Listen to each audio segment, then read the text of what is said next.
And then there are the film auteurs that I've been lucky enough to have interviewed, some of the world's best film directors. Let me just do quick takes on 7 of them. First, Woody Allen, December 3rd, 1999, Beverly Hills. I was surprised to find out what his favorite Allen movie was. If you were to name your 5 favorite films, which ones would they be? Do you agree with the consensus that Annie Hall and Manhattan are your 2 best films? No, not at all. They're my 2 most middle-class successful films, and so they massage the prejudices of the middle class, and so they're popular. People like them, but Husbands and Wives is much better than both of those films. Zelig is a better film. I prefer. Bullets on Broadway, maybe even Manhattan Murder Mystery. Annie Hall was just, likable trifle that people liked at the time, and Manhattan as well. But they're not nearly as good as some other films that I've done. From my point of view, they may be more popular, but you can't equate the popularity of a film with the quality of the film. David Fincher, August 1997, Los Angeles. A rare interview with him. Multiple times, and the last scene, how can you describe, that last scene where the final deadly sins take place, could you describe how that thing evolved? I mean, what that was just, that was just right off the page. It's a total. We only had Brad for 55 days, so at the end of those 3 days, he was gone. Oh God! So our first, it's amazing working with really, really fine actors. It makes your job a lot easier because they do so much for you. There's some things you don't have to do. You don't have to tell that story. They're telling that story. Pedro ALMODÓVAR, December 5th, 1999. He gave me a real inside glimpse into this oppression of the Francisco Franco regime when he was growing up in Spain. You lived under Franco. You were a teenager under Francisco Franco. What was it like being a teenager in Madrid and Britain? Well, it was nightmares.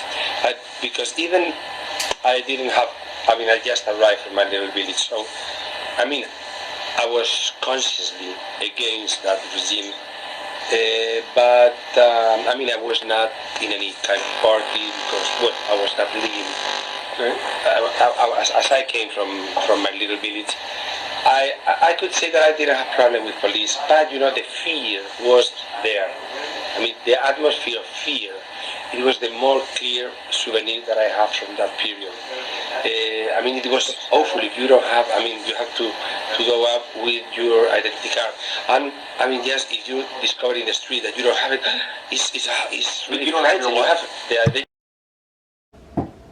M. Night Shyamalan, July 30th, 1999. Mine is the only interview with Shyamalan about The Sixth Sense before the release of The Sixth Sense. You were very sure of landing, Bruce Willis in terms of, I think even before you finished the script. Right. And you actually did. How did that happen? I don't know. This has been a very weird film, and it's not like I just thought it was going to happen. I thought I was going to sell it for a ton of money, and I thought Bruce Willis was going to be in it, and I hadn't written a word of it yet. I just had the title, and it just felt right. And it turned out that he was the guy we went to first, and he says yes, and everything's fallen suit, and the film's opening on my birthday. Whoa. How old will you be? I will be 29 on the day that my movie opens. Whoa.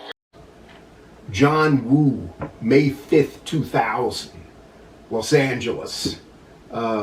He described in harrowing detail his rough and tumble upbringing in Hong Kong. nature at an early age. What kind of things did you see, when you were 6, 7 years old in Hong Kong, during those pretty bad years that have been described? Did you see people get shot and violence and terror and stuff? And how did that evolve into this vision that you've got that is almost like a Broadway musical in a lot of ways? We were living in so many bad neighborhoods, with drug dealers and prostitutes and gamblers, every bad things, all around. And then and by the meantime, I got to deal with the gang, Would they, would they, beat you up or something? Yeah. I almost got that beat up every day. So every day, first thing in the morning, Okay. the first thing, I got to grab something, like a Stick or something. a Right? stick or something, or a iron bar, or a brick, that use it as a weapon. Luc Besson, April 1997. He talked about some of his main influences.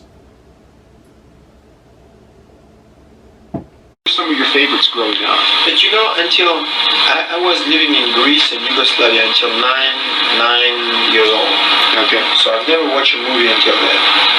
And then I was living in my mom was, just a little money, so we have no TV. And I think I started to really go for movies at 15 years old. What did you watch then?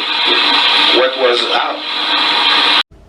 Barry Sonnenfeld, June 20th, 1999. Very humorous guy. And he told me about how his mom paged him publicly at a rock concert when he was a teenager.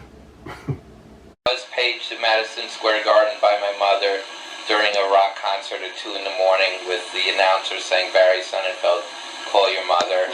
My mother did say if I went away to sleepaway school, what most people on the planet call college, she would commit suicide.